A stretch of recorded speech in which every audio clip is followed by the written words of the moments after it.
Hello beautiful people, it's your girl Gina and it's Gina's signature. So this is the tutorial we'll be making today. It's a gown with a kimono jacket. So that was the inspiration and this was what I made. So if this is what you're interested in, please kindly watch till the end. As you're watching, please don't forget to subscribe. Don't forget to like, don't forget to share, and don't forget to make this video to watch it till the end. So thank you all. So without wasting further ado, I'll be going right into the cutting process. If you're an advanced student, this should be pretty much easy for you to make. But if you're a beginner, please sit back, relax, and then let's ride along so that you enjoy this beautiful piece. Yeah. So I made use of a Mikado fabric for the black kimono jacket. Yeah, so I've already folded. I'll be cutting the neck part first. So for the neck part, I'll be cutting the lower part in form of a skirt, yeah, because it's going to be a gown. I'll cut half length and then I'll cut the skirt part and then join it in the middle.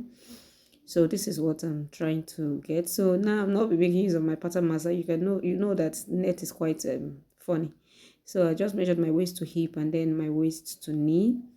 So I'll be imputing my waist measurement divided by 4, then you mark. If you like, you can add half an inch or you add 1 inch because this is a net and it's stretchy, and if you like, you may even ignore that, but I added 1 inch as sewing allowance. That is what I want because I'll not be wearing this like this though. I have to add like a lining to that just to make it look decent. So I'll just go to the knee and then input my hip measurement. So I'll just connect that like so. And then whatever I have right there, I'll take it to the length of the gown, of the skirt. So whatever you have there, just take it to the length like so, and then connect on a straight line down.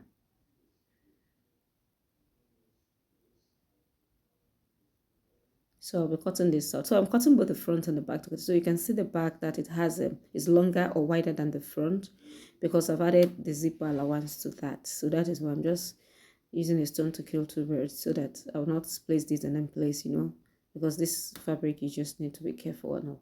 So let me just shift it out a little bit and then so that you would see what I was trying to say. So this is what we have.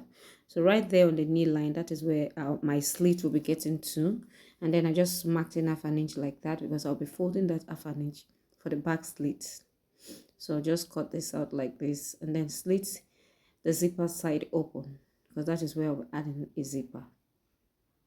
That's my zipper allowance. So we're basically through. I'm notching the zipper allowance. So we're basically through with the lower part. So for the half length, I've already gotten the half length. So whatever yours is from your shoulder to your waist, you measure that. So this is what I have, and I'm also cutting both the front and back simultaneously. So just like we usually do, just cut out your basic bodies. You add your shoulder measurement with half an inch for the sleeves because this is going to be having a long sleeve, and then you repeat the same thing on your chest area and then you mark out like that. So you're going to be coming down for 1 inch for the shoulder slope,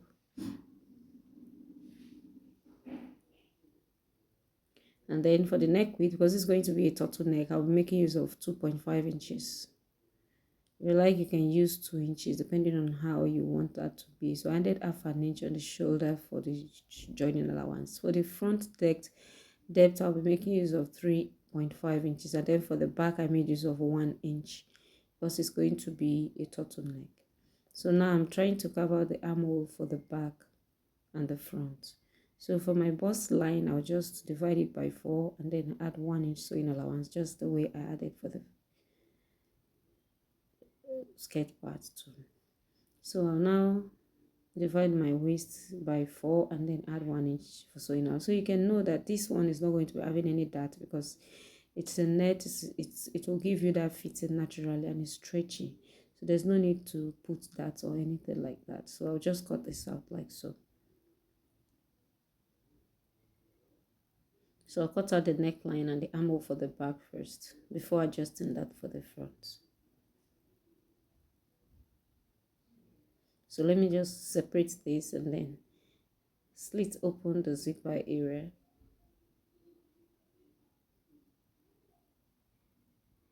And then remove it for the bulginess for the zipper.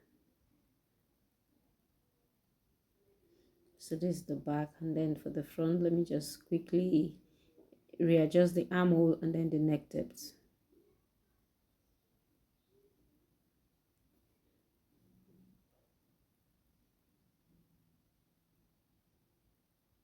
And so this is what we have. So I'll set this aside and then go over to cutting out the jacket. So now for the jacket, this is quite like the last tutorial I've made, like,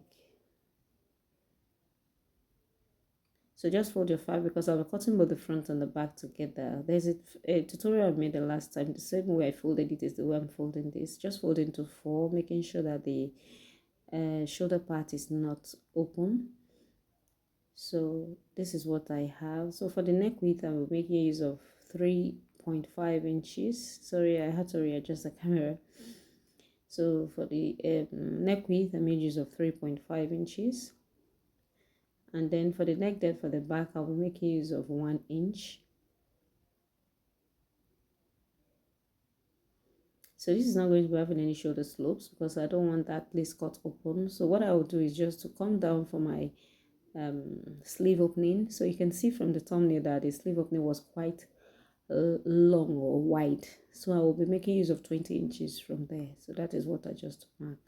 I marked 20 inches and then I'll be coming in by 4 inches. But later on I reduced that width because I found out that it was still a little bit big. So I came in by, let me say, 6 inches and then carved out like so. So but for here I used 4, but later on off camera I reduced it. So please kindly take note. So I'm just cutting this out like this. And then for the front jacket part, let me just cut out the neckline for the back first, and then I'll be opening this up and separating the front and the back. Just open it up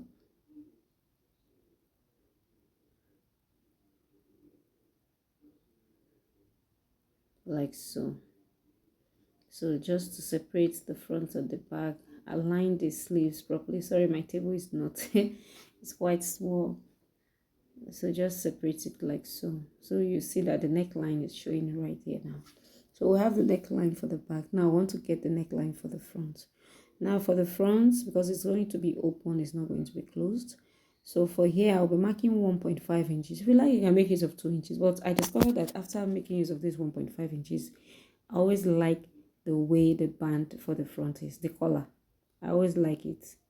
I don't like the 2 inches because I feel like the 2 inches is too wide. So I prefer 1.5 inches. So I'll just mark 1.5 inches all the way down to the length of the gown or the jacket. So just slant and connect it all the way down like that, and then you cut it out.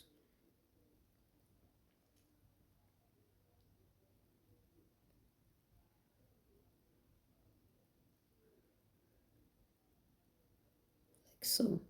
So this is what we have. So what we're going to be doing now is to measure what we have there and double it up.